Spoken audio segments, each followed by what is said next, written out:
think that I can be a surfer.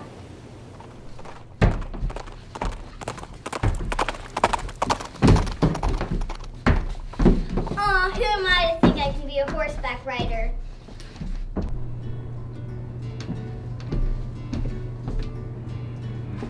Aw, who am I to think I could tell anybody about Jesus?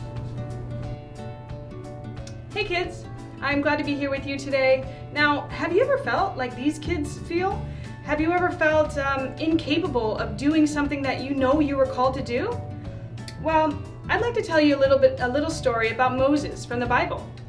And in this story, now this is the first time that God introduces himself to Moses. And you may remember this story because in it, God appears as a flaming bush on fire and it never burns up. And in Exodus 3, God tells Moses to go to Pharaoh, who was a very powerful king in Egypt. And in fact, he was so powerful that he thought he was God. Anyways, so he was supposed to go to Pharaoh and tell Pharaoh to set the Israelites free from slavery. And after God asked Moses to go to Pharaoh, Moses says this. Listen to what he says in Exodus 3:11. He says, "Who am I that I should go to Pharaoh and that I should bring the sons of Israel out of Egypt?" Does this sound familiar? This sounds to me like Moses feels incapable of doing something that he's called to do. Now, I want you to listen really closely to God's response to him in verse 12. God says this. He says, "Certainly I will be with you."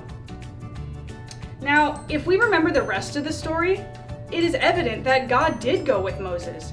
And God turned Moses' staff into a snake. There were the 10 plagues that were sent by God. And the Israelites did get free from slavery by God. And I want you to know something very, very important. God is with us wherever we go, in all things that we do. When we are sad, God is there. When we're afraid, God is there. When we have to be brave, God is there. Because God is the creator of the whole universe and everything in it, we can be assured that He is capable of helping us in everything we do. We have to trust that. In Romans 8:28 it says, listen very carefully, it says, "And we know that God causes all things to work together for the good, for those who love God, to those who are called according to His purpose." My prayer is that this alone brings us comfort and peace. I bless you all to have a wonderful week, and I hope to see you soon. Bye.